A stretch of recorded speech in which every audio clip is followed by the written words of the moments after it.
Docteur Georges William Koissan, bonjour. Bonjour. Président du parti Santé du Peuple, 2015 s'en est allé, mais on se rappelle quand même que votre jeune parti a fait un parcours important aux côtés du CAP 2015 pour la dernière présidentielle. Mais le bilan que vous avez dressé nous permet aujourd'hui de vous interroger, Monsieur le Président. Avez-vous regretté cette participation aux élections dans cette coalition CAP 2015? Je dirais d'entrée de jeu non.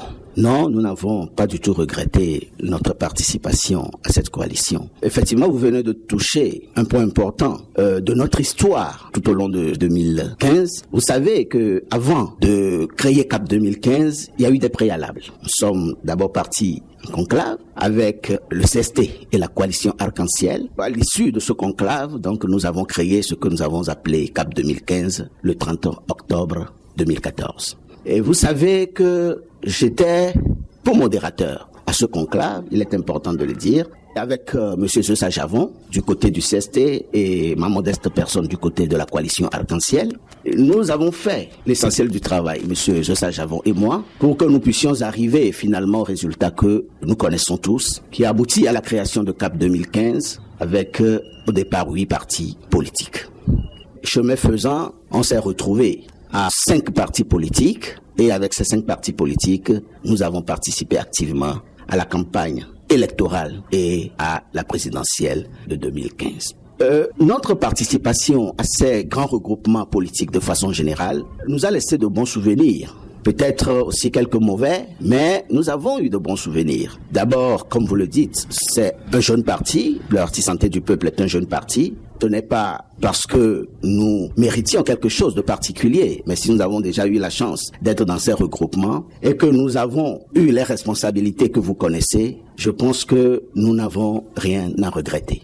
Tous les partis politiques qui étaient dans ces regroupements sont des partis vieux de plusieurs années et nous ne pouvions que nous enrichir de leur expérience, de leurs compétences en matière politique. Mais après les élections, les autres ne sont pas partis. Vous ne le regrettez pas, mais vous non plus, vous n'êtes pas restés et vous êtes partis. Est-ce que cela ne laisse pas un peu un regret, même si cela ne se dit pas? Non, je n'avais pas fini de parler. Donc si je dis que nous n'avons rien regretté, c'est que pour l'essentiel, oui, il y aurait des choses peut-être qu'on aurait aimé qu'elles se fassent, mais qui n'ont pas pu être faites. Mais nous ne le regrettons pas particulièrement. Et l'essentiel est que nous avons participé à cette élection en rang serré. Nous avons donné ce que nous avions pu pour que l'alternance politique tant désirée par le peuple togolais puisse être une réalité. Mais cela n'a pas malheureusement été le cas. Aujourd'hui, je ne dirais pas qu'il y a de regrets. Peut-être que s'il faut refaire, on le referait, mais en essayant de réajuster un certain nombre de choses, en essayant d'arrondir les angles d'une autre manière peut-être. Mais pour l'essentiel, je pense que nous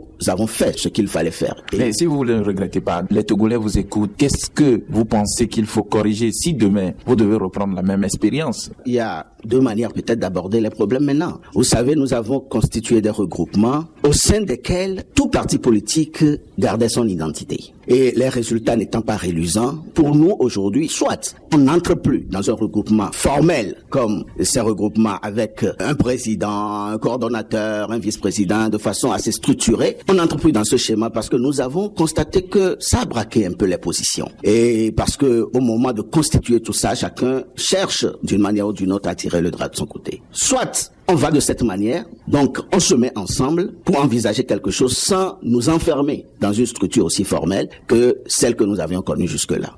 Ou, si cela est possible, je trouve que peut-être c'est un peu difficile, mais vous savez aujourd'hui que les partis politiques se créent tous les jours dans notre pays. Notre souhait est qu'un jour nous puissions arriver à de grandes structures politiques, comme dans les grands pays, à l'instar des républicains, des démocrates aux États-Unis, des conservateurs et des socialistes en Espagne, de la droite et de la gauche en France, etc. Notre souhait, c'est cela. Si nous ne pouvons pas faire ce regroupement de la manière dont je parle, il faut déjà qu'on commence aussi par voir si, à un moment donné, on peut arriver à s'aborder, ne serait-ce que de manière momentanée, nos partis politiques, histoire de créer un regroupement beaucoup plus solide, mais les partis politiques vont chacun exister en sourdine et que après la réalisation de l'alternance politique, chaque parti politique puisse voler de ses ailes et faire ce qu'il veut sur le terrain.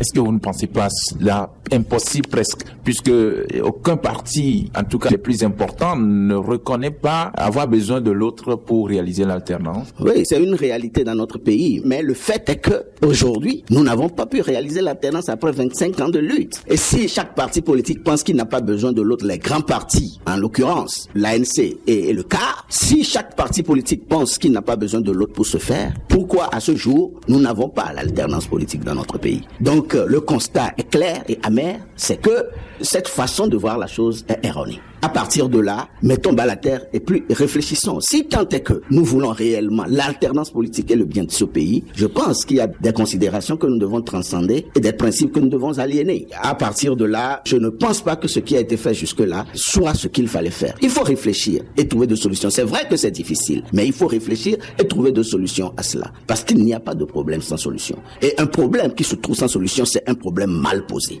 Donc ça veut dire que si nous n'avons pas de solution à ce jour, nous posons mal le problème. Réfléchissons, c'est un échec pour toute l'opposition. Et pour réfléchir, vous avez initié quelques mois avant, fin 2015, une rencontre citoyenne qui devrait déjà avoir son numéro 1, mais qui n'a toujours pas eu lieu. Est-ce qu'enfin, cette rencontre aura lieu pour sortir des propositions adéquates et cohérentes en vue de renforcer la lutte que vous menez ensemble au niveau de l'opposition togolaise? Oui, merci beaucoup. Je suis heureux de vous annoncer que ce premier numéro aura lieu le 9 janvier prochain. C'est plaît à Dieu, parce que nous sommes tous des humains, mais tout est prêt pour que cette première rencontre ait lieu le 9 janvier prochain. Ce sera organisé par le Parti Santé du Peuple, comme on le dit, mais animé par le professeur David Salami de l'université de Calavi, Cotonou, qui est le vice-doyen de la faculté de droit, qui est spécialiste de la décentralisation.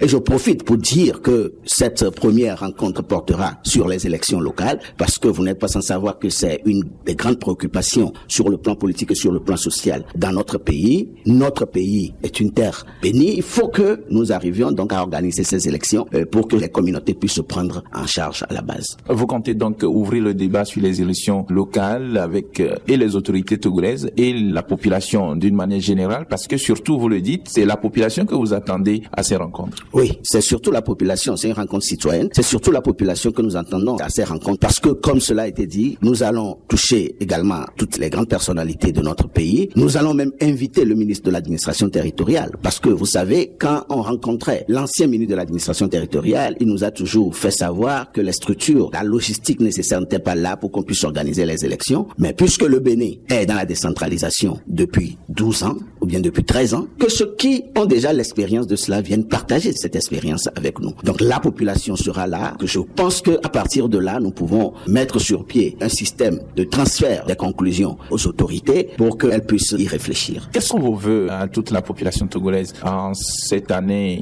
2016 qui commence? Ce sont des vœux de santé surtout, parce que vous savez, sans la santé, on ne peut rien faire. Parce que vous parlez de santé.